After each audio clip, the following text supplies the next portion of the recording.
بسم اللہ الرحمن الرحیم۔ السلام علیکم، یہ آپ کا اپنا ڈیجیٹل پلیٹ فارم ہے۔ میں طارق متین ہوں، واللہ خیر الماکرین۔ اللہ سب سے بہتر تدبیر فرمانے والا ہے۔ وہی بچائے گا میرے دیس کو بلاؤں سے، جو بارش میں شجر سے گھونسلہ گرنے نہیں دیتا، کیونکہ اس کی تدبیر تمام تدابیر کی امام ہے۔ آج 12 تاریخ ہے مارچ کی، اور جمعرات کا دن میرا آپ سے آج کے دن یہ پہلا انٹریکشن بہت اہم ڈیولپمنٹ ہوئی۔ رات گئے دو قراردادیں اقوام متحدہ میں پیش ہوئیں، اور ان دو قراردادوں میں پاکستان نے کیا کیا، ان دو قراردادوں میں کیا ہوا، یہ بہت ہی اہم معاملہ ہے۔ ایک قرارداد پیش ہوئی بحرین کی جانب سے، اور اس کو پیش کرنے میں جو ممالک ان کے شریک تھے ان میں پاکستان بھی شامل تھا۔ اس قرارداد میں ایران کی مذمت کی گئی، خلیجی ممالک کی حمایت کی گئی، ان کی خود مختاری کی حمایت کی گئی۔ اب اس قرارداد میں کیا تھا یہ میں آپ کے سامنے رکھ دیتا ہوں۔ بحرین، کویت، عمان، قطر، سعودی عرب، متحدہ عرب امارات اور اردن، ان کی علاقائی سالمیت، خود مختاری اور سیاسی آزادی کی بھرپور حمایت کی گئی، اور ایران کے حملوں کی شدید مذمت کی گئی۔ ایران کی جانب سے ان ملکوں پر میزائل اور ڈرون حملوں کو سخت الفاظ میں قابل مذمت قرار دیا گیا، اور ایران کے جو حملے ہیں وہ ہیں بین الاقوامی قانون کی خلاف ورزی اور عالمی امن کے لیے خطرہ۔ ایران کے حملے شہری علاقوں پر حملوں کی مذمت کی گئی۔ کہا گیا کہ ایران جو ہے وہ حملوں میں رہائشی علاقوں اور شہری تنصیبات کو نشانہ بنا رہا ہے، جس سے عام شہری متاثر ہوئے۔ فوری طور پر حملے بند کرنے کا مطالبہ کیا گیا، اور اشتعال انگیزی اور پراکسیز ایران جو ہے وہ بھی چلا رہا ہے، تو اس کے استعمال سے باز رہے ایران، یہ بھی مطالبہ کیا گیا۔ ایران کو ایک ڈائریکشن دی گئی کہ وہ پڑوسی ممالک کے خلاف دھمکیوں، اشتعال انگیزی اور پراکسی گروپس کے استعمال سے فوری طور پر باز رہے، بین الاقوامی قانون کی ایران پابندی کرے، انسانی قوانین کی پابندی کرے، اور جنگ کے دوران شہریوں کے تحفظ سے متعلق قوانین کی مکمل پابندی کی جائے۔ ایران آبنائے ہرمز اور باب المندب، یہاں جہاز رانی کو تحفظ دے، یہاں سے جو شپس گزر رہے ہیں ان کو تحفظ دے۔ قرارداد میں کہا گیا کہ آبنائے ہرمز اور باب المندب میں عالمی جہاز رانی کی آزادی برقرار رہے، اور کسی بھی رکاوٹ کو عالمی امن کے لیے خطرہ سمجھا جائے گا، یہ ایران کو مخاطب کرتے ہوئے کہا گیا۔ اب یہ یاد رکھیے گا کہ یہ جو ایران خطرہ ہے، ایران کی جانب سے حملے کیے جانے، ایران پر حملہ ہوا ہے۔ تو اس قرارداد میں جو ووٹ ڈالے گئے، اس میں چین نے اور روس نے ایبسٹین کیا کہ ہم ووٹنگ کے عمل میں شامل نہیں ہوتے، نہ خلاف نہ حمایت میں شامل نہیں ہو رہے۔ پاکستان نے اس قرارداد کی حمایت کی۔ پھر ایک قرارداد روس کی جانب سے آئی، اور روس کی جانب سے جو قرارداد آئی اس میں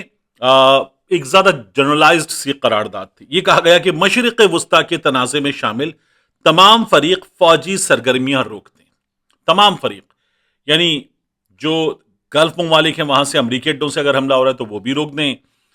پھر اس کے بعد امریکہ بھی روک دے، اسرائیل بھی روک دے، اور ایران بھی روک دے۔ کسی کو الزام نہیں دیا گیا، سب سے کہا گیا جنگ بند کرو، اور مذاکرات کی طرف واپس آنے کی اپیل کی روس نے۔ یہ قرارداد امریکہ کی جانب سے ویٹو کر دی گئی۔ امریکہ نے اور اسرائیل نے اس کی مخالفت کی۔ روس نے، چین، پاکستان، صومالیہ نے اس کے حق میں ووٹ دیا، امریکہ اور لیٹویا نے اس کے خلاف ووٹ دیا، جبکہ 9 ممالک نے ووٹنگ میں غیر جانبدار رہنے کا فیصلہ کیا۔ یہ جو قرارداد ہے یہ منظور نہیں ہو سکی، اور ہم نے جو قرارداد جس میں ایران کو اگریسر کہا گیا، حالانکہ ایران پر حملہ ہوا ہے، وہ قرارداد پیش کرنے میں ہم شامل تھے۔ تو ہماری حکومت یہ بار بار کہتی ہے کہ نہیں، ریڈ لائن کراس مت کریں، لیکن اس پر میں دیکھ رہا تھا کہ ملیحہ لودھی صاحبہ ہوئیں، دیگر بڑے بڑے صحافی، تجزیہ کار، اور ان جگہوں پر اپنی ذمہ داریاں انجام دے چکے لوگ،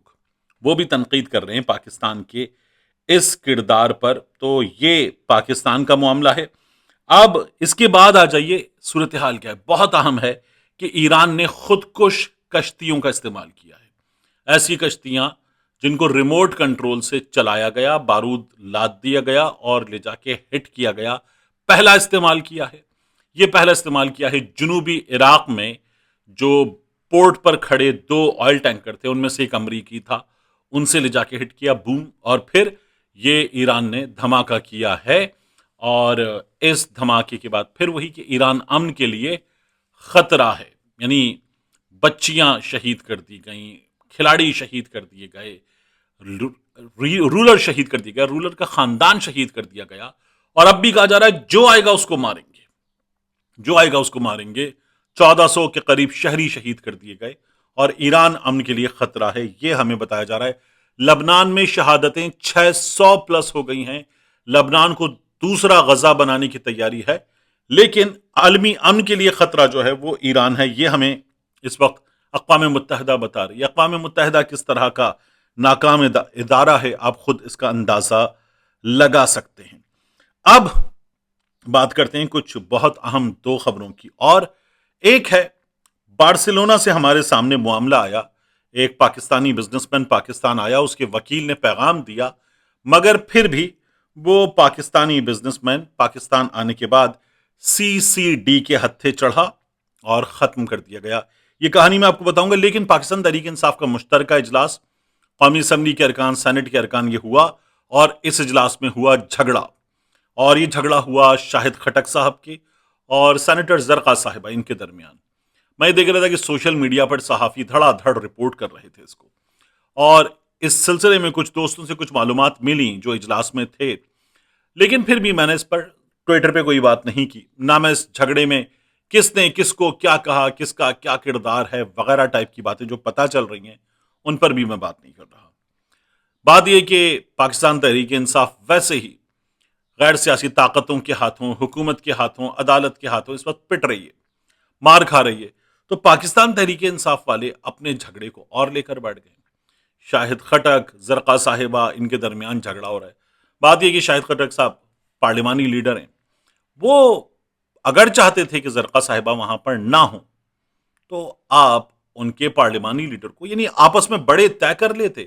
اور اس کے بعد اس بدمزگی سے بچا جا سکتا تھا۔ سامنے آنے پر جب کوئی سامنے آ جائے اور کچھ ایسا ہو تو پھر یہ کوئی سیاسی دانش مندی تو نہیں ہے کہ وہاں پر سب کے درمیان آپ شروع ہو جائیں، لڑائی شروع کر دیں،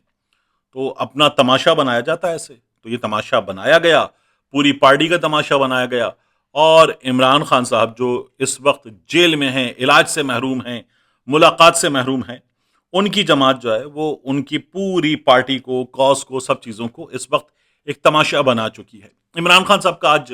دو معاملات ہیں، لیکن میرے نزدیک زیادہ اہم یہ ہے کہ 12 مارچ آج کے دن عمران خان صاحب کی جو درخواست ہے کہ انہیں اسپتال منتقل کیا جائے، عزیر بھنڈاری صاحب، یہ ڈاکٹر عظما صاحبہ عمران خان صاحب کی بہن، ان کی طرف سے آج عدالت میں اپنے دلائل دیں گے، اور لطیف کھوسہ صاحب جن کو جیل رولز معلوم نہیں تھے، انہوں نے کہا تھا تیاری کا وقت دیں، یہ عدالت نے خود کہا کہ دونوں ایک نوعیت کی درخواستیں ہیں، سن لیتے ہیں، تو اب یہ سنی جائیں گی، کیا ہوگا عدالت میں بہت زیادہ اس پر بات ہو رہی ہے۔ لیکن عمران خان صاحب کو نہ تو ملاقات مل رہی ہے، نہ ہی علاج مل رہا ہے اپنی مرضی کا آنکھ کے معاملے میں، اور ساتھ میں ہم یہ دیکھ رہے ہیں کہ عدالت بھی لمبی تاریخوں کی طرف جا رہی ہے۔ اب مہینے کے اختتام کی بات ہو رہی ہے، وہ معاملہ جس کے لیے عدالت میں، دفتر میں جا کر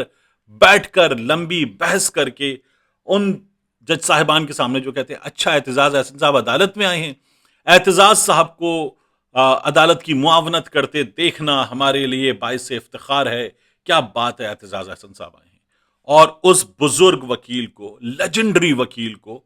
جج صاحبان وہاں چھوڑ کر، ہکا بکا چھوڑ کر اٹھ کے چلے گئے۔ یہ اس لیجنڈری وکیل کے ساتھ ان لوگوں نے کیا جو کہہ رہے تھے کہ ارے واہ یہ آئے ہیں تو کیا بات ہے، ان کے آنے سے کتنی زبردست بات ہے۔ آخری چیز، یہ ہمارے سامنے کہانی آئی، مرتضی علی شاہ صاحب لے کر آئے، ایک ویڈیو انہوں نے پوسٹ کی ٹویٹر پہ، سوشل میڈیا پر، اور پھر ہمیں پتا چلا کہ محمد نعمان قیصر یہ بارسلونا سے لاہور آئے، اور ان پر کیسز تھے پاکستان میں، ان کیسز میں تعاون کے سلسلے میں آئے،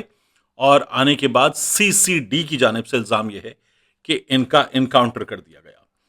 یہ محمد نعمان قیصر صاحب جب پاکستان آ رہے تھے تو تب انہوں نے اپنے وکیل کو بتایا، وکیل صاحب نے ایک ویڈیو سوشل میڈیا پر پوسٹ کی، یہ پاکستان آ گئے اور پولیس کے ساتھ تعاون کرنے آئے تھے، لیکن ان کو کیمپ جیل میں رکھا گیا آنے کے بعد۔ 10 مارچ کو، پرسوں، ان کی ضمانت منظور ہوئی اور جیل سے رہا کر دیا گیا۔ پھر پتا چلا کہ CCD نے ان کو اٹھا لیا ہے، ان کی فیملی نے بتایا